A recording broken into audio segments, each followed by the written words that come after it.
What up, guys? We're back at it with another episode of Timeless Podcast.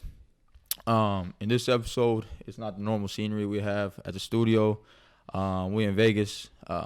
Before we start this episode, comment, like, subscribe, all that. Follow us on Instagram. Follow us on Facebook. You know the deal. And today we got Trae Rojo.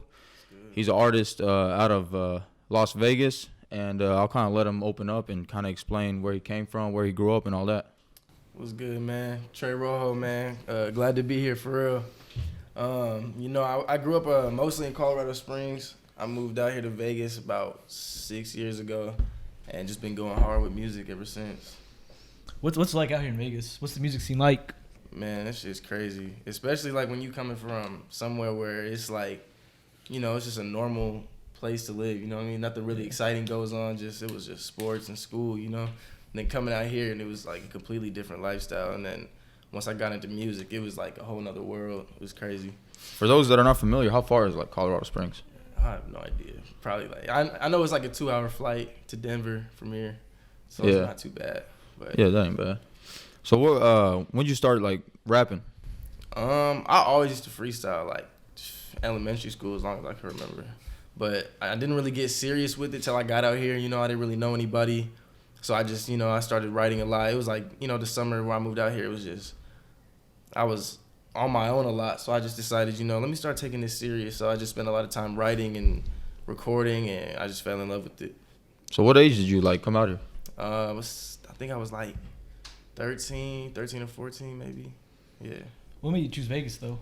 It was my mom's choice. She wanted to do something a little more exciting. She's an attorney now out here, so it was a smart choice by her, So Are there a lot of like rappers out here, or is it like other kind of music? It's a widespread variety of artists and DJs and stuff like that. But there definitely are a lot of rappers out here. I feel like anywhere there's a lot of rappers, but out here it's definitely kind of like a friendly competition too when it comes to the rap scene. Do all the rappers know all the rappers here, or how does that work? For the most part, yeah. And everybody knows of each other. And I know, like, from back in Bowling Green, like, it feels like competition. Nobody's trying to work with anybody. Nobody's trying to help anybody. Yeah. To a sense, is it out here like that? Yeah, and it was really bad too. Like when I first started coming up, I started booking shows and stuff with Fresh Empire and stuff. It was really bad. Like nobody wanted to work with each other, and it was constantly, like beef over, who's better, this and that. And it slowly started to get, a little bit more civilized, and a lot more collaborations has been going on, which is good. I like to see it because, in order for the city to be successful, we all got to, get together and each other. Shit. So if one artist is successful in Vegas, the rest of us will follow behind. So I think everybody started to realize that later on. So how'd you put your name out there to kind of like, how'd you put your name out there for people to take you serious? Because there's a lot of rappers, People just record, put some shit out, but it seems like people take you serious out here. It wasn't like that for a long time, I feel like for a minute I was the only person that I really, out of my friend group or, even at school that really took music serious. So it was kind of like nobody really, looked twice or thought twice about checking out my music or whatever. And then the older I got, the more serious everybody took it.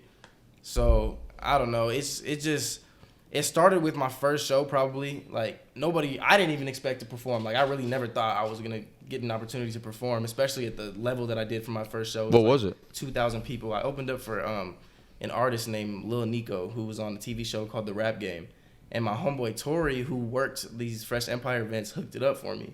And even like when he was telling me like, hey, I got you booked for this show coming up in February, blah, blah, blah. I'm like, yeah, whatever. I never even thought about it. And then the day came, he was like, hey, we got sound check it too. He sent me the run of the show, and I'm like, yo, this is real. And then we're backstage, and I'm like, whoa, this is crazy. Like, I have no clout. I had probably like 1,000 followers, and most plays I had on the song was maybe like 1,000, and I was like, bruh, this is crazy. And I was performing with my homeboy. He was a rapper at the time too, and it was terrible. We did terrible. The crowd loved it, because we were good looking and everything. But now looking back at it, like I know so much more than I did back then. It was bad. What made it like for him to let you open up out of everybody else? Did he just he like you as a person, or kind of we were close friends. We were like best friends in high school. So. And he worked for that company, and he kept telling me he was gonna hook it up. He told me for probably like 6 months.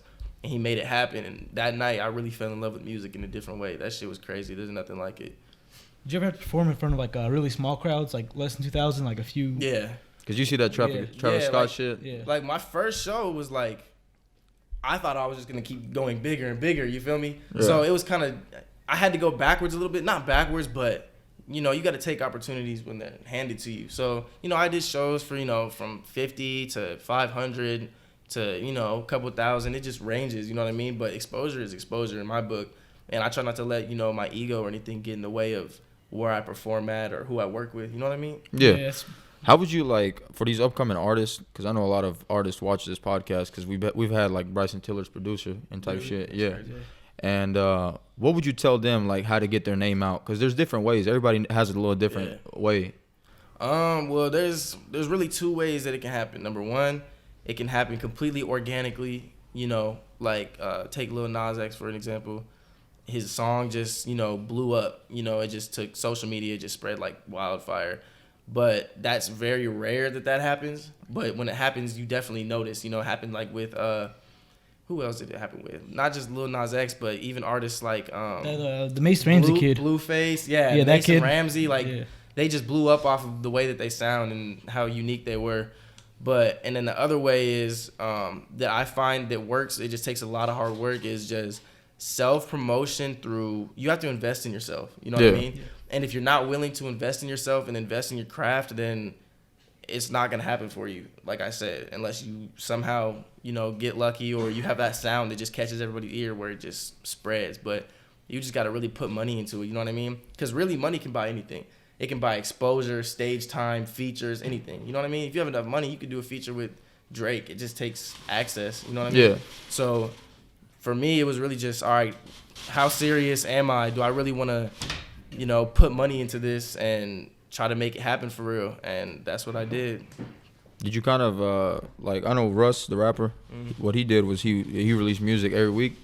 Would you suggest something like that to these upcoming artists? Release music every week? Yeah. Or you kind of do quality or quantity? Well, I know that this is my problem. I love to make music and put music out, which I need to stop doing so much. I need to focus on promoting, one single or one project, which is super hard for me to do because I have probably 10,000 unreleased songs that I'm just sitting on or stuff that I didn't use. But I would say just find that one song that you think is just it. You know what I mean? And just push it. Just push it as hard as you can. And that's what I tried to do. And that's what I did, to get a little bit of buzz around my name. One of my first songs coming up was called Bentleys and Rovers. And it really put me on the map where people started to okay, let me take him serious. You know what I mean? Yeah. What about the music platform? You believe that Instagram and stuff like that is kind of more powerful than SoundCloud and shit like that? I don't know. SoundCloud is it's definitely an important part for any artist. It's working on their craft because it's just easy to put your music out. It's free. And you can see yourself grow throughout the years based on your first song you dropped 2 years ago and the project that you just put out. But any social media like Twitter, Instagram, Facebook, that's all a very important part to it. And one of my big key things is make sure you have the same name on everything, no matter what it is. And if you have to change your name, you got to do it. It's super important because when people look you up, then you want to make sure that you're at the top of the list. You know what I mean? Yeah. You don't, because if you're hard to look for, then people aren't gonna really, well, fuck it, it's not that important, whatever. Yeah. But if you type in Trae Rojo on everything, my name's gonna pop up. Even Google, it's just a way for you to market yourself, and it's kind of keep it consistent. Yeah. Is that the thing you started out with, or did you go through a few? Nah. Anybody that knows me, when I first started music, I was going by T Reed. It was simple. Took the idea from J. Cole, just first initial, last name. But when you looked it up, like I said, it was all type of other stuff. I didn't like that. So my dad came up with the artist name Trae Rojo because his name is Ray. So I was like, all right, I'm going to just steal that. Looked it up. Nothing. There was no results. So I coined it, and now it's what I'm known by. So do you feel like you're starting to finally kind of grow in the game, get a lot bigger on all the platforms, or? Yeah, definitely. Not only have my numbers skyrocketed since when did I come back out here? I think it was last September. I was in college, and I released a song with an artist named Prince Tay. And my numbers went crazy after that. And then I got to, network with a lot of celebrities that helped a lot too, that put me on a lot of games. So it's just been crazy ever since. But it all like came together these last few months. How'd you link with him? He was, just somebody that I would see around on the music scene. He was just like me, trying to book shows, grinding. And I would see him around, we would say what up, but we never really talked about music or anything. We were two different, crowds. Yeah. But I seen he had his little buzz. He was coming up, and I was like, let me just seize the opportunity because from, where I stayed, it looked like he's about to blow up. And I was right. So I secured the feature, you know what I mean? Shot the video, promoted, then signed to Atlantic and doing shows with, Day in Vegas and linking with all these celebrities. And I just kind of just rode the wave, you feel me? How was Day in Vegas? I didn't get to go, you know what I mean? And I guess some stuff happened with Tay too, but I performed at the after party and it was still a dope experience. That was the last show that I did and it was still fun, you know what I mean? Hopefully next year I can make something happen with Day in Vegas, but right now I'm just locked in with Life is Beautiful, which is another big festival out in Vegas. Yo, yeah, man. Like, that's how I found out you is through Prince Tay. Yeah. It's because last year he had like 10,000 followers. Right. And I told them, and I don't know how, bro. I found him off a Soulja Boy Instagram post. Really? I was looking down there and it said "Sign me before it's too late" in Yep. capital letters, and he had one post with him freestyling. Yep. And I was like, dude, this guy's gonna that come same up. post, 200,000 views on his page. It's Exactly. on Instagram. It's crazy, bro. And I saw it coming. I really did. And I was like, I need to get in there quick. So I booked a flight I said, fuck my finals, booked a flight, secured the feature, and we shot the video and recorded the song within 24 hours. What do you suggest on features, like paying a couple racks on a feature rather than using that money to promote better equipment, studio time, shit like that? It's complicated. It really is, in my opinion. I've chopped it up with Skinny from the 9, Young Swag. I've talked to all of them about features, you feel me? And it's all just depends on, are they going to help you promote it? Are they willing to shoot videos? And it just who really has your best interest at heart, because a lot of artists just they want the feature money, which is understandable, but some artists will take you serious and really help try to put you on. If they're smart, then they can make money off you as well, you know what I mean? Whether it's co-signing or just numbers from streams. So it just really depends on, you got to really do your research and shop around, and it's hard to get a hold of some artists, but it's super important. So kind of consider like the different aspects, because I know some people pay features and you don't hear shit about them on the other page and type shit like that. Right. It's just, like Tay, for me, I got lucky because I caught him before he really blew up. I got super lucky. I saw an artist, I'm like, he's about to blow. Let me make sure I do this before I'm not able to anymore, especially since, we're from the same neighborhood. We know each other. We know of each other.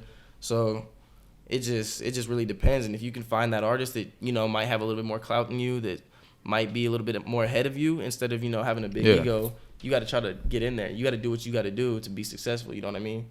So, have you got to that? Have you had that feeling where like that one moment where you look at shit and you're like, okay, I can really make this shit happen? Bro, every day when I look at Tay, like, it's crazy. Like, he's inspiration for everybody, every Vegas artist, because the last person to do it like him was Dizzy Wright, and that was when I was in elementary school. You know what I mean? And shout out to Dizzy, that's the bro. But you know what I mean? It's like, it's been a long time since an artist really came out of Vegas like him. So I think it's just it's inspiration for all of us. You know what I mean? It really makes it seem possible. Yeah, I feel like the whole group is gonna come up. Yeah. Like you said, man, just one person breaks through and then everybody starts breaking. Are you helping out people kind of under you right now too? Yeah, I have a lot of really close friends that help support me when I was first coming up, when nobody would listen to my music, and they're super talented. Shout out to Don Easy, shout out to Yonderly. Super talented. I'm bringing them up with me, definitely. When I do shows, they're always there with me, and I just do what I can, you know what I mean? But I got to blow up first to make this all, you know what I mean? And having like you having 250,000 streams, how'd you kind of accomplish that? Like, was it it just happened organically, or? It was crazy. So I guess what I really realized, I was like, all right, I need to start putting my music on all platforms. So people, because a lot of people don't like to just go to SoundCloud to listen to music. A lot of people use, Spotify, iTunes, whatever. So I invested in that, put my music on all platforms. I just watched my streams go up, and I'm like, shit, well, once I, spread them out, people have more access to it. So that helped a lot. So I was probably at like, I would say 70,000 across all platforms. Like, I'm going to shoot for 100K. So then I had dropped an album The Calm Before the Storm. And then I had dropped, I think that got me to like 100K or close to 100K. Then I had dropped another album a few months after that, a collab album with my boy Don Easy called The Losers Club. And it put me over 100. Then I did a feature with my homeboy Young Jay. And that song blew up. It was like 50K first week or something like that. And it's at like 120,000 streams on SoundCloud now or something like that. And that was just crazy. I've never done anything like that on just one song. You know what I mean? Yeah. That shit was crazy. Yeah. Do you have like a upcoming project you're working on right now, or? Yeah, I'm working on a project. It's dropping on Valentine's Day. It's called Play This at My Funeral. And it's, it's a work in progress right now. It just started to like come together. But when Juice WRLD passed away, it kind of inspired me. Not just Juice WRLD, but like, Mac Miller, Peep, all of them. And I didn't even really listen to Peep like that, but I just think about it like XXX, like he's dead and they're still putting out music that he has no creative control over. You know what I mean? And that kind of bothers me. Like if I'm dead, you know what I mean? I still want to have music that I can, my people can put out that I know that I liked, and it's sending the right message. And I feel like his label is just putting out music for the money right now. Yeah. Well, I'm like, shit, if anybody's gonna do that, at least let me have something, that I can run the streams up on when I do die, and that I'm okay with being put out. You feel me? Because they're putting out stuff he didn't even finish. He's right. Just snippets. And that bothers me a lot. Like, and I know it would bother him too if he was still here. So that's what really like inspired me to make this project that I'm working on. Like, I just want to get your take on it. Being an artist, how do you view the like Juice WRLD situation? Like, who do you not really put the blame on, but like the same thing we asked John Woo, which is a producer up in Louisville. We asked him, and he kind of puts the blame on more so the artist, because when artists are coming up, they think that, not really all, but he's like, from his experiences, they all think that like they forget about the people that got him there. Right. And asking him, I was like, do you find the manager responsible for that situation, or is it kind of the artist's fault that he has 70 pounds of weed on a plane? He's a grown-ass man. Yeah. He's going to do whatever the fuck he wants to do. And his choice to, do what he did for whatever reason, we don't know what happened. It was still his choice, his plane, and he knew what the risks were, you know what I mean? And even when it comes to, like, taking drugs himself, like, those were all his choices, you know what I mean? Nobody's forcing him to do that. He rapped about it, sang about it all the time. And I'm not saying, I'm against it or whatever, you know what I mean? Like, he's an artist. He probably had a lot of demons in his head, and he, you know what I mean? Like, you never know. But it was his choices, and if you listen to his lyrics, he probably wouldn't be surprised that he's dead right now. So I mean, I think yesterday you listened to a song on the plane. And it was like, said like the death of me is gonna be these perkies. Yep. And it came fucking true. He died before he was 21. Yeah, he turned 21 the week before he died. Crazy. What's your take on drugs and alcohol, stuff like that, when you're recording, using it? I don't drink or smoke, but I have no problems with it. Everybody's different. Everybody's a different person. You know what I mean? And if it helps you be more creative or helps you escape, you know what I mean, you do what you have to. I don't feel the need to use it because, when I'm in the studio, that's kind of like me being high. You know what I mean? That's what takes me away from everything else that's going on around me. But you feel me? A lot of people, like, even when it comes to like selling drugs, a lot of people wouldn't be where they are now without it. You know what I mean? It's an important part of a lot of people's lives. So, you know what I mean? It's rapping what you live in, right? Pretty much. And kind of switching up the vibe. I saw you take a picture with Ski Mask. How did that go? Like, how did that go about? What was the story behind that? That shit was crazy. So that was the after party for a day in Vegas, and the host for the whole show, he was like, "Hey, Ski Mask is coming through. So if y'all want to holler at him backstage or whatever, just let you know." So I had already performed, and we were just, my photographer was taking pictures and stuff, and we were all about to leave. So the owner comes out, or not the owner, the organizer of the whole thing, Neil, he comes out and he's like, "Hey, Ski Mask is about to pull up. If y'all want to just pop out real quick, say what up to him or whatever." I'm like, all right, cool, we'll wait.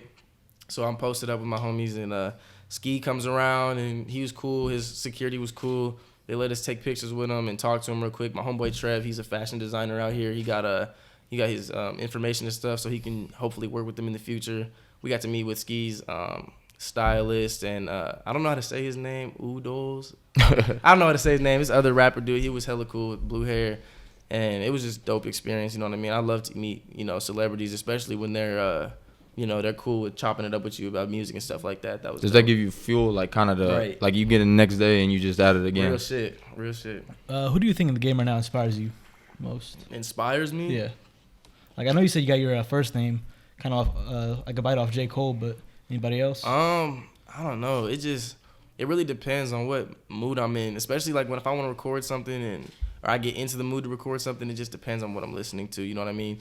Drake definitely like is the level that I'm shooting for. That every artist should be shooting for. Yeah. Like he's at the top.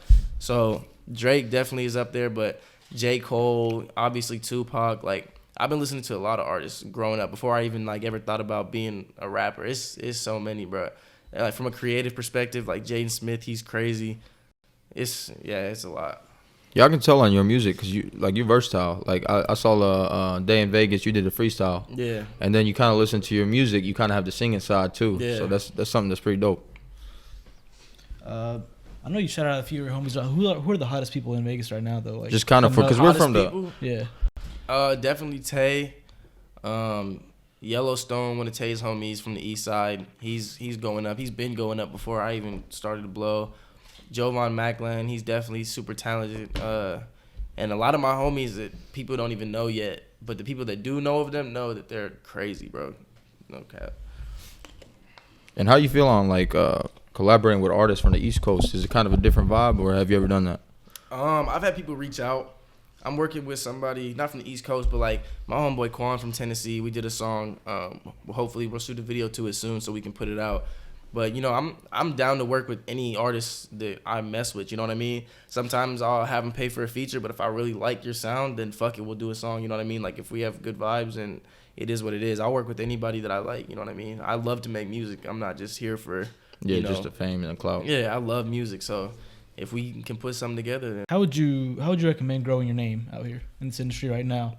Just I guess the direction it's going in, because you haven't been in it long, but I know even now it's still kind of slowly changing. Yeah. A little bit. Just like I said, you know, find that right person that you can do a feature with that'll help put you on the map and, you know, take you along with them.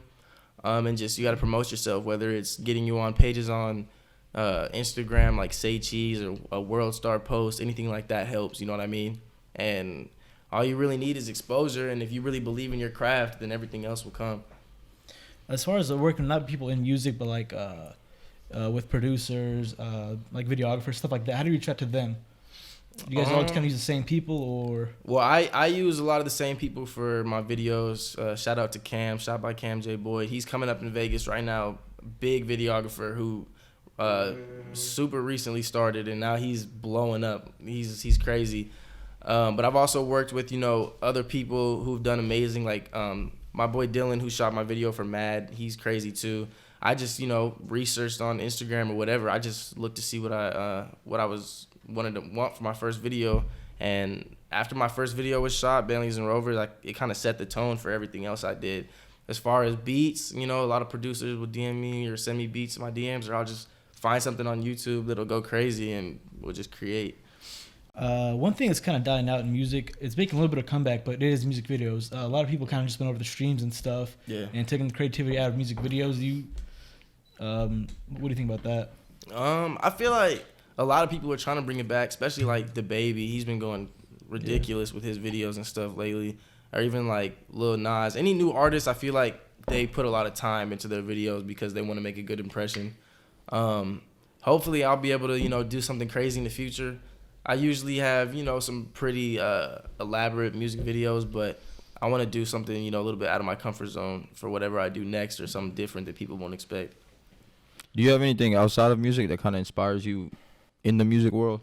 If you know what I mean, like kind of like other people have like brothers they want to put on or stuff like that. Definitely. Like seeing like all my close friends, you know what I mean, like working so hard this whole time, like even the ones who have to take a step back from music to, you know, deal with real life shit. Like if one day, you know, I can get to a point where I can put all of them on and we're just all doing good, you know what I mean? That's always the goal. You feel me? Or even if it's just, hey, Trae, I want to perform with you on tour. That's easy, you know what I mean? Like, it's nothing. Or even just to come on tour, just to experience it, you know what I mean? To be dope, because everybody, all of them deserve it, you know what I mean? They've all worked hard and they've all been grinding just as much as I have.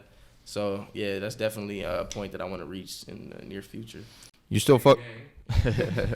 You still fuck with your kind of the same circle? Do you believe in a small circle or kind of just reaching out to everybody, kind of taking everybody on in? Definitely like to keep my circle small. I've been messing with the same people since, I got to Vegas. It's always been the same people watching my back, same people in the studio. But I'm gonna give you a little secret. This is gonna come out bad, but you got to be friends with whoever you have to be successful. And I truly believe that you need to build bridges with certain people that can help you. You know what I mean? So I like to meet new people and network a lot. You just can't let them in too close because you never know who doesn't have your best interests at heart. What's your next move after the album comes out? Just performing, booking shows, running the streams up. Usually after I drop a project, it's just music videos, and you just promote the hell out of that shit for as long as I can till I need to drop new music again. But hopefully I'm booking a lot of shows. Yeah, get to go on tour with hopefully Dizzy Wright is somebody I really want to work with more. He's a big Vegas artist who's done a lot for the city, so hopefully we'll get to do something like that. Have you had any big openings for any artists like here in Vegas? Yeah, I've done a lot. So a lot. Some people might not know because a lot of them came from like Atlanta and stuff. But when I first started performing, when Fresh Empire used to come out here, we opened for Lil Nico and Too Crucial, King Imprint, who's a dancer. I've had a lot of opportunities, to do, to network and perform for a lot of artists. I opened up for Alex at the after party, Guap Dad 4000. It was dope.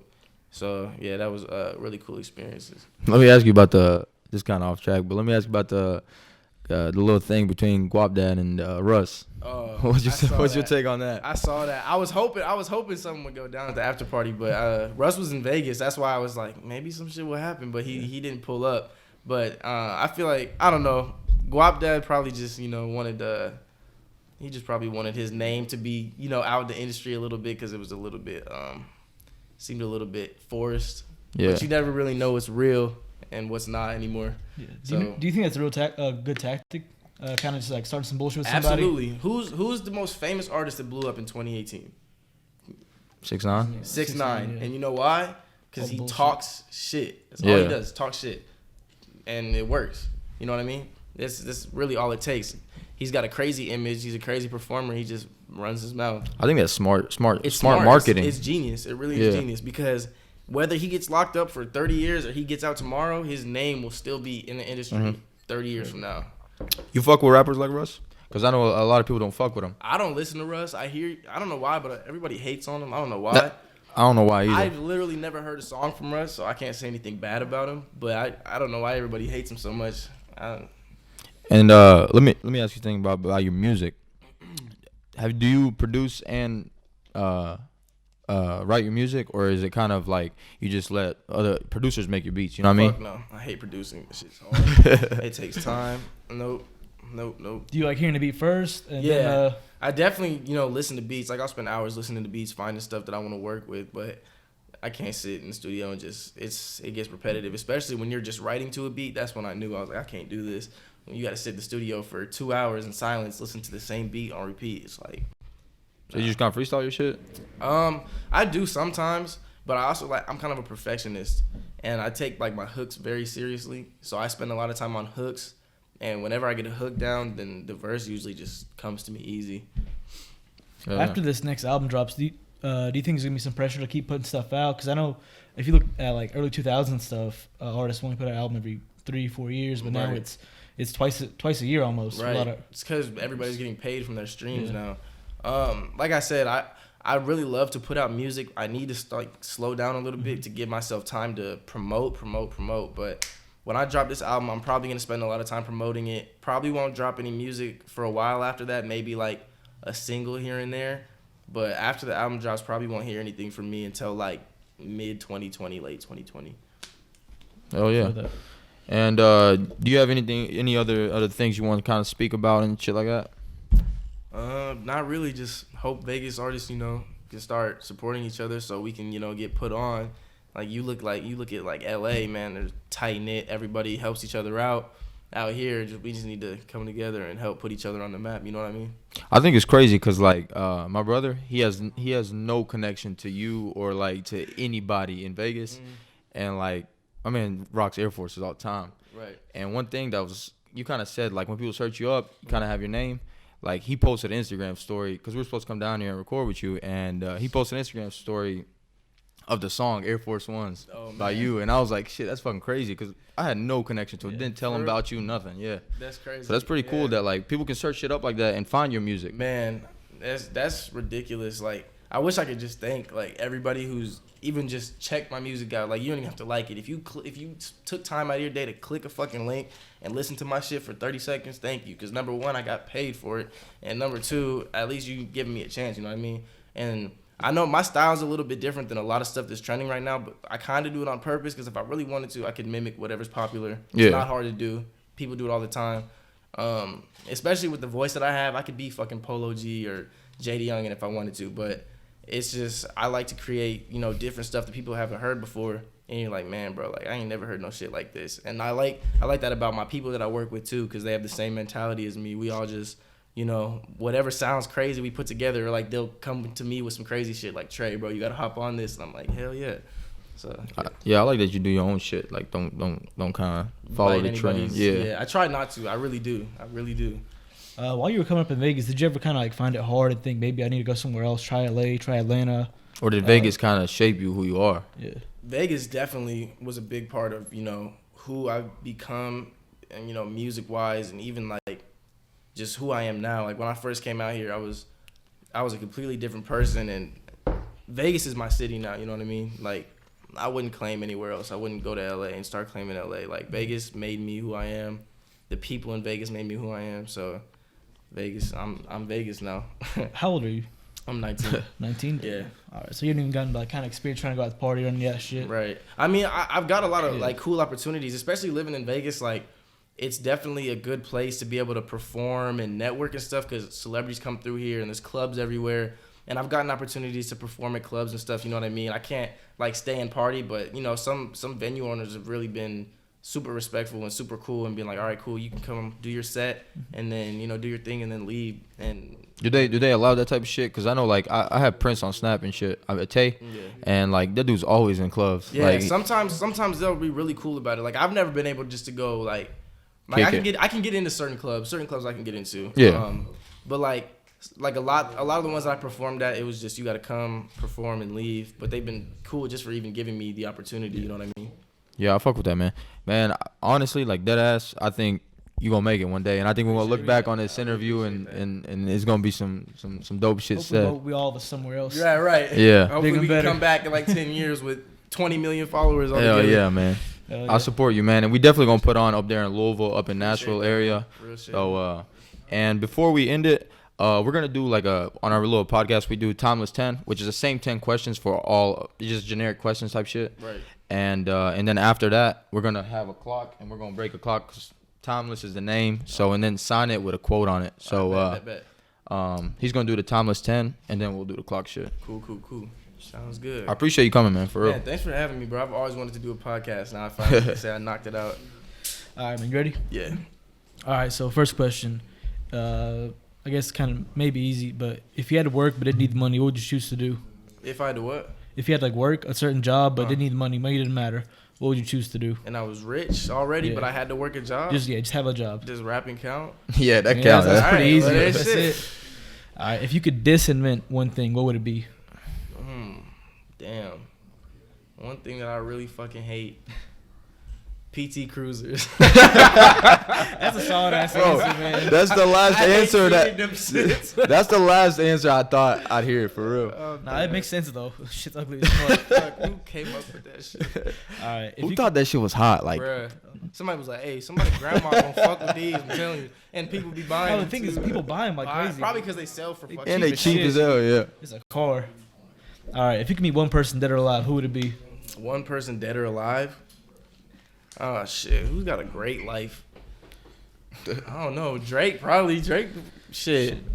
Put you on or something, yeah. Yeah. All right. If you had all the money in the world, what would be the first thing you buy? First thing I'd buy? Yeah. McDonald's. Man, never change. I would buy 100. I would buy 100 cheeseburgers. That's it. Yep. Man, that's like $100. 100 That's cheeseburgers. $100. Yeah. And then whatever we don't finish, I'm gonna just hand out to the homeless people. Oh yeah. Respect that. Yeah. All right. If you had one piece of advice for the younger generation, what would it be? Watch your ego. Yeah. Real shit. All right. Who inspired you the most growing up? Growing up, Mm-hmm. oh man, it was probably Larry Fitzgerald because I love football. I was a football player. I loved Larry Fitzgerald. I wanted to be just like him. I wanted to play for the Cardinals. All right. Who's your favorite artist right now? My favorite artist? Yeah. Damn, that's a hard question. I hate when people ask me this because I have like a favorite artist. Like J. Cole is like my favorite artist. Like but like coming up now, like I like having like new artists that are just blowing up. And I'd probably say like the Baby, man. Like he's doing everything exactly how you're supposed to. He blew up quick. Yeah, he's doing everything like right. Like you know what I mean? Like he's a performer, an entertainer, a rapper. You know what I mean? He networks. He has a good image. Like he's killing it right now. All right. What's the most common reason you think people give up is? Just motivation probably. It's hard to motivate yourself sometimes, especially when you're working in an industry that's so difficult to, reach new milestones in. So I'd probably say motivation is a really big reason. If you could have one superpower, what would it be? One superpower? Yeah. This is hard. I would say probably teleportation. Go wherever. I feel that. Yep. All right. And what's one thing you can't live without? Like if you packing your shit to Europe, what's one thing that you always taking? My phone. Does that count? Probably my phone. Need that shit. All right. That's all for times 10 right now. And we're gonna have this clock. If you want, just break it on camera. It's kind of what thing we do. Just hit the bitch with a hammer. I gotta break it. Yeah. With a hammer type shit.